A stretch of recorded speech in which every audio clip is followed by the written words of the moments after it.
All right, Dr. Sonia, here's the moment that we've all been waiting for. We've had a wonderful conversation thus far, but let's do some rapid fire questions. I'm going to throw some things at you, and I want to hear what your response is going to be.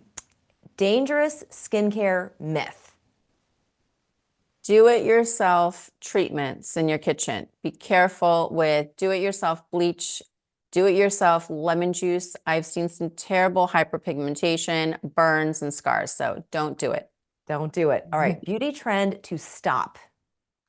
I'm going to say overfilling. Overfilling your lips for sure. We don't want the duck lips and we don't want overfilled cheeks. It's so unnatural. Let's go back to celebrate our unique differences and our beauty. Yeah, here's something that a lot of people are going to be interested in. Fastest refresh without surgery. There are a few. Some of my favorites, laser facial. You can get that glow in an hour. My favorite that I recently did was PRF, platelet-rich fibrin, along with microneedling. I got so many compliments after the treatment. Most shocking botched case. You know, for me, it's silicone. I've seen some terrible work and terrible things happen from silicone injections overseas, but what's even more shocking, it was also right down the street.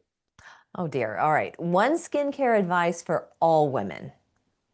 Never skip your sunscreen. I will say that is the one thing that 100% of dermatologists will always agree on. That is your best anti-aging tool.